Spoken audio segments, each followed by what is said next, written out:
Hi Cancers and Cancer Rising, my lovely Cancers.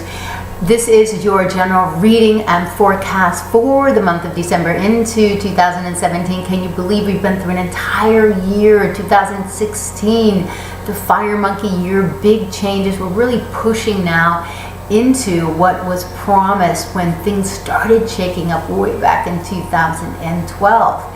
And yep, that's 4 years ago. Unbelievable, right? And Cancers, of course, have gone through some big change, and depending on where your sun sign is, you could be, still under the influence of the squares and oppositions added by Pluto opposing your sun sign in the sign of Capricorn, and Uranus squaring you from Aries, requesting that we expand and go on in new ways, shutting the doors behind us, opening up to real true authenticity. And who are you meeting? Pluto meeting powerful, dynamic, either very business oriented people or just having a powerful experiences, offers you can't resist kind of Pluto energy. So lots going on. We've got a Mercury retrograde coming up this month, and that's important too. Mercury retrograde is nothing to be afraid of. I love Mercury retrograde. It's a little bit confusing around the times of the retrograde, and when it goes direct, when it goes retrograde, and when it moves finally direct. It's going to be from the 19th back into through January the 8th. It's happening in your 7th house. It's an important house because it's in an angle. It's an angular house. We're working for you, Cancer, on bringing you up out of the bottom of your chart. Here, this is the bottom of your chart, and through the bottom of the chart we rise in the 7th, and this is when things become more social out in the outer world for us. And so we're talking about this new moon in Sagittarius. This is once a year. Everyone gets the opportunity to rise up and choose to be more optimistic, choose to be more positive, choose to go forward regardless of what is happening or looking to the future with excitement and bringing forth something, because we just got out of Scorpio. Scorpio is a time that it's definitely, deepening your connections with something that's important, but it's also releasing things that need to be released from your life. So there's a mixed bag of deep emotions. Of course, it's a deep water sign, Scorpio, and then it lifts up into Sagittarius. So it's quite the contrast. For you, Cancer, this happens to be in your 6th house down here. The new moon in your 6th house, and everything that's related to 6th house stuff has to do with your daily routine, your daily focus, your career, your job, things that are going on at the job. But really, it's if you look at your routine and your health, the way I've experienced it is more through my health. And that if you haven't been taking care of your health, or there's some new health concerns, you need to tweak things. Potentially it could be, dealing with your digestion or eating different, adding more greens. I'm also an integrative health coach. I blend astrology into that to help people with more than just their health and their goals and what's happening as well. But health is a huge passion of mine. You'll see in my YouTube channel plenty of videos, especially the one I just did about staying healthy during the holidays and how to do that. So this new moon is in that sector for you, asking you to mind your health and your daily routine and create something that is healthy and sustainable going forward. Our power days. So get your day planner out. We're going to talk about the power days. Tomorrow, actually, we've got Mercury leaving the sign of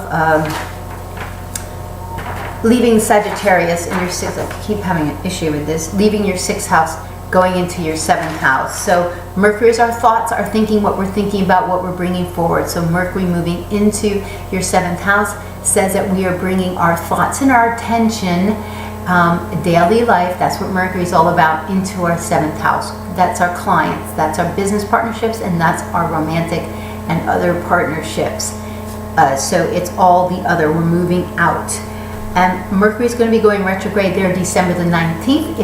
It slows down. We're getting some information. Perhaps it's regarding your partnership, how you're dealing with them, things that you're working out, information that you need, or it's a business partnership, some things that you're working out in regards to that, or it's anything that has to do with the public or your clients in that regard.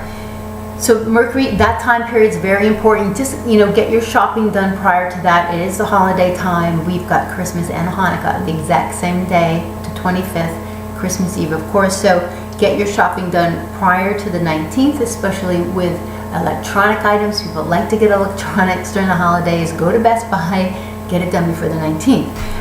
Or go to Apple, whatever type of products that you're looking for, or Sharper Image, all those fun places, Brookstone. So that's really good. So Mercury's moving into your 7th house. Your concern, your thoughts and your thinking, and all of that is turning into the partner. Another great day is the 2nd and 3rd. So this Friday is a really fun time, actually, to engage in Moon and Venus are coming together. Venus is really strong right now. She's moving up to wholeness. She's in her maturity, and Venus has been in your 7th house, warming up your relationships, warming up your contacts with others. If you are single, getting out there mingling can bring you romantic attraction, or if you are coupled, then that is bringing more closeness to your relationships. Fabulous, right? Venus is going to be moving into your 8th house sector December the 7th, and that is going to warm up intimacy a lot, which I love around the holidays, so that'll be brilliant. Or if you've been dealing with funds from clients, this is the money that you get from clients, it's the money that you get from your partner, or it's your partner's money, and maybe improvements will be seen in your partner's finances as well. So that's nice. But Venus and Moon are coming together on the 3rd. I think I got sidetracked there. So that's a way to really to have like a nice night out with your partner, and to connect with tradition, connect with how family traditions may have changed over the last few years, especially since Venus was retrograde in this area back in the beginning of 2014. So over 2 years ago, we had this big transition there, and it was saying you need to select relationships based on long-term substance and tradition and family was all changing because Pluto is there, and you just had Venus and Pluto get together on Thanksgiving Day.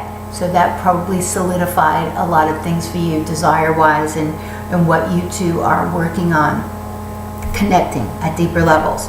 First quarter moon comes. Remember, you are moon driven, so your ruler is the moon. If you've ever seen a pocket astrologer, this is actually kind of interesting for you, because you can connect with all of the nuances that the moon is meeting on a daily basis. It meets up with the different planets. It moves every 2.5 days into a different sign. So you're picking up on those energies because you're a Cancer and your ruler is the moon, whether you're Cancer rising or Cancer. So that's it's interesting for you to understand the changes. You're not just moody, you're just picking up on vibrations. First quarter moon, everybody, it's like it is the action that's related to Cancer. It means being secure enough to take a step out, being bold, taking a step out on something that you put together, some kind of new inklings around the new moon were going on for you, and now you're taking some action on that. And that first quarter is going to happen on Wednesday the 7th, but it'll probably unfold more toward the 8th and 9th, and that's because the moon then is in Aries, and now things will just start to pick up. Moon is at the top of your chart at that time too, so this is a visible time for you around your career as well. On December the 10th, everybody, but this is important for you, a power day, because Sun and Saturn are coming together in your 6th house, where Saturn has been, and it's asking you about putting new plans together for your health and your daily routine, whatever you want to do. Maybe you're adjusting something with your routine, and it's got to fit into the year coming up. Maybe you've had to make some adjustments with your health, eating in a different way, modifying your diet, possibly partly vegan, or you've just switched out different things, more toward a paleo, Mediterranean type style diet. Whatever works best for your body, you're figuring those things out. You're making kind of a plan at that time.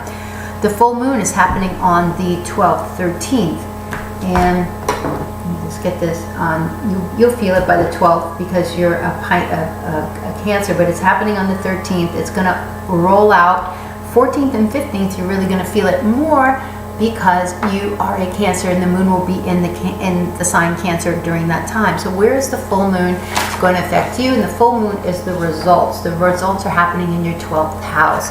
So 6 months ago, you planted some seeds in that house, and it said, okay, how am I going to nurture myself, take time for myself? What am I doing behind the scenes? Am I picking up things that allow me to look deeper into, to gain my own wisdom? This is the Pisces house, naturally. And you know, Pisces are connected to universal energies in deeper ways. They just have their little antennas up. And so it's going to show you, how have you done? Are you getting enough sleep? Are you taking enough time off? Because Saturn in the 6th house has you working a lot. Well, are you sleeping? Are you taking time for breath work, meditation? What are you doing to calm, to de-stress, to allow your body to rest and heal? And that's, you know, when we're sleeping, the body is actually resting and repairing.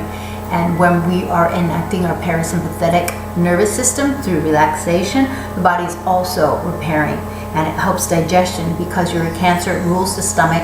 The stomach needs to be calm to be able to digest. So, you know, you're picking up on all these emotions. Are you emotionally secure? That's an important thing for a Cancer. So looking in your life to see what might be causing me some emotional discomfort, that affects your stomach, it affects your digestion, it affects everything in your health. Waves of insecurity can come over. Cancer Venus, Cancer Sun, Cancer Moon. It's just there. It's about this whole emotional security. So kind of understanding when those come up and allow them to pass through you and to digest those in positive ways. Okay, December the 21st is the first day of winter. It's the winter solstice, and we have a time here when it's the shortest period of light, and we also have the time when the sun is coming up from the horizon into the horizon. So now you're in this visible part of the year for you. 6 months when you're above the horizon, and 6 months when you're below. So you've been working on yourself, taking care of things, and now it's coming to the outer world. And that's important for your relationships. You're able to plant new seeds and to cultivate important things in relationships. 24th, 25th, and 6th are going to be dynamic for everyone. I really love this. Venus is really positive and poised during this time. And Monday should be actually a pretty big business day for you. I'm not sure, so if you do have things going on changing business-wise, and you've had Uranus up in your 10th house saying changes can come, surprises can come in business, we've got Jupiter opposite Uranus then. So the days prior, which is Christmas Eve and Christmas, this is going to be a time where a lot of exciting things are going on, and it's a polarity of meeting new and interesting people, or relationships that are dealing with closeness and freedom, to be yourself and to be part of a union. But it's expressing itself in your 10th house of career. So let's see what's happening there. Some excitement potentially. Venus we already took care of. Action-oriented Mars. So the same day that Mercury is going retrograde, we've got Mars moving into Pisces, which is a trine to your sun. It's a nice smooth aspect. It is moving from the 8th house into the 9th. So the 9th house is more of travel, potential new opportunities for travel, or opportunities to get certified, to increase your knowledge in something that will help you in your career. So love that. And so we're wrapping up the month. We're wrapping up the month because it's a new moon that's going to be happening in your 7th house of relationships. So whatever you're doing, you're working behind the scenes, getting fit, taking care of your daily routine, so you can go out there and tackle the world, tackle your social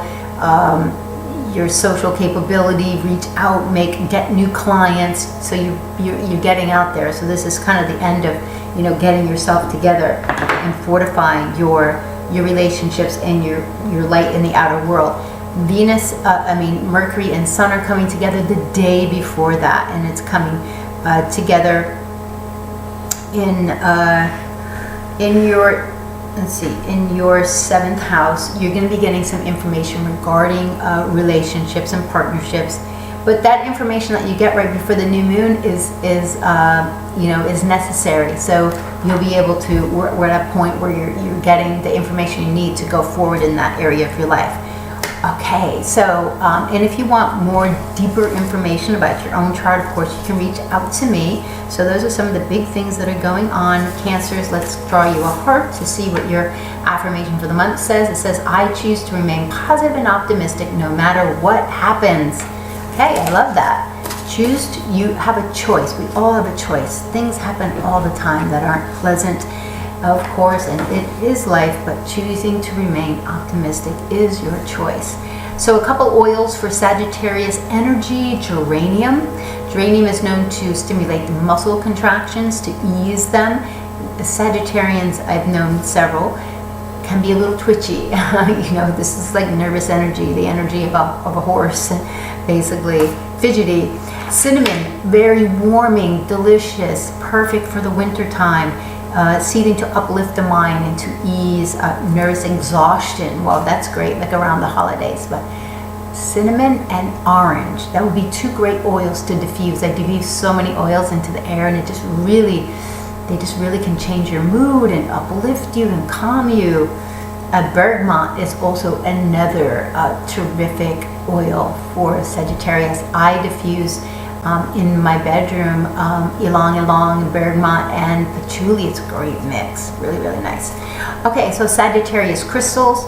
Sugilite. Sugilite is a relatively newer kind of crystal, but it's similar in its properties to amethyst, I would say. Wisdom, bringing you back to center, great for meditation. It's a purple stone. Purple has been known to be associated with Sagittarius energy. Amethyst, this is again moderating and bringing balance to scattered energy. And then we've got smoky quartz. This is great for protection of the hips and liver. Liver is ruled by Sag, so watch overdoing it this holiday season, especially you with Saturn in your 6th house, and protecting the liver. And of course, the green smoothies are great for that. Topaz, truth, seeking knowledge, connecting with your inner wisdom. These are all great Sag things. All right, fabulous Cancers. I hope you have an amazing holiday and into the new year. Much success in the bye.